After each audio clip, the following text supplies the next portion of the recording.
Twelfth class में पढ़ रहे अमन के लिए आज एक बहुत बड़ा दिन था। अमन उत्तर प्रदेश के एक छोटे से शहर से था और पिछले 2 सालों से अपने घर से दूर लखनऊ में इंजीनियरिंग एंट्रेंस की तैयारी कर रहा था। आज उसका एंट्रेंस एग्जाम था और वो पहले ही बहुत लेट हो चुका था। एग्जाम सेंटर शहर से काफ़ी दूर था, इसलिए अमन बिना देर किए अपनी बाइक फुल स्पीड में दौड़ाने लगा। जैसे जैसे शहर पीछे छूटता गया, रास्ता और ज़्यादा सुनसान होता गया। उसका एग्जाम सेंटर था सरस्वती विद्या मंदिर इंटर कॉलेज। जैसे ही अमन को स्कूल की पुरानी बिल्डिंग दिखाई दी, उसके दिल की धड़कनें तेज हो गईं। उसने अपनी कलाई घड़ी देखी। एग्जाम शुरू हुए 5 मिनट हो चुके थे। अमन ने जल्दी से बाइक बाहर खड़ी की और गेट से अंदर जाने की गुहार लगाने लगा, लेकिन गार्ड बस हल्की सी मुस्कान के साथ उसे अंदर जाने देता है। अंदर जाते समय जब अमन ने गार्ड के चेहरे को गौर से देखा तो उसकी आंखों में एक अजीब सी चमक थी, मानो वो किसी को सालों बाद वापस आते देख रहा हो। स्कूल का हॉल पूरी तरह नॉर्मल लग रहा था। लंबा कॉरिडोर, खुले क्लासरूम और अंदर बैठे स्टूडेंट्स सब चुपचाप एग्जाम लिख रहे थे।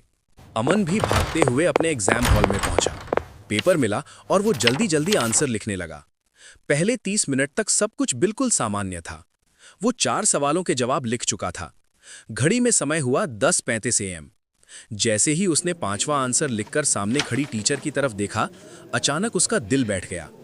वो टीचर उसे अजीब तरीके से घूर रही थी। अमन ने नजरें हटाकर फिर से पेपर पर ध्यान लगाया, लेकिन जो उसने देखा उससे उसके हाथ कांपने लगे। उसका 5वां आंसर शीट से गायब था। शीट पर अब भी सिर्फ आंसर नंबर 4 ही था। उसने फिर घड़ी देखी। टाइम अब भी 10:35 AM। तभी अमन को एहसास हुआ कि पूरा एग्जाम हॉल असामान्य रूप से शांत था। कोई खांस भी नहीं रहा था।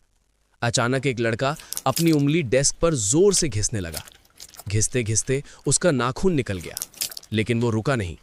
न कोई टीचर न कोई स्टूडेंट उसकी तरफ देख रहा था। एक कोने से आवाज आई। एक लड़की पागलों की तरह अपना एग्जाम बोर्ड अपने सिर पर मार रही थी। एक लड़का अपने पेन से अपने हाथ को बार बार चुभो रहा था। अचानक एक लड़की जोर जोर से रोने लगी और अपने बाल मुंह में डालकर चबाने लगी। अमन ने टीचर को आवाज दी, लेकिन वो बस खड़ी मुस्कुरा रही थी। तभी पूरे हॉल में धुआं फैलने लगा, सड़ते हुए मांस जैसी बदबू। अमन ने देखा, एक लड़की की शर्ट जल रही थी। एक लड़का चीखते हुए अपने शरीर को नोच रहा था, मुझे यहां से निकाल दो। उसके सामने बैठी लड़की के हाथ ऐसे लाल हो रहे थे जैसे किसी ने उन पर तेजाब डाल दिया हो।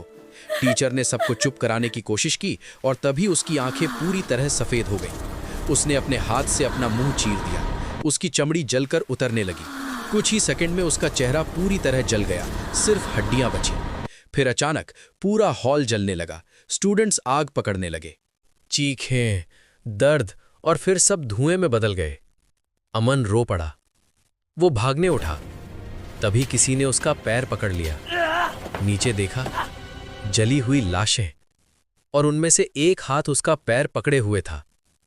किसी तरह पैर छुड़ाकर वो चीखता हुआ बाहर भागा। कुछ देर बाद बेहोश अमन को एक मेल टीचर ने स्कूल के एक बंद क्लासरूम के बाहर पड़ा पाया। उसे मेडिकल रूम ले जाया गया। होश में आने पर अमन ने सब कुछ बताया, लेकिन टीचर ने कहा, तुम कभी उस रूम में गए ही नहीं। वो कमरा तो सालों से बंद है। अमन वापस गया। वाकई उस कमरे पर ताला लगा था। तभी वही गार्ड बोला, सालों पहले इसी रूम में एग्जाम के दौरान एक लड़के ने पटाखे फोड़े थे। आग लगी और 40 स्टूडेंट्स और एक टीचर जलकर मर गए। घटना का समय था 10:30 बजे।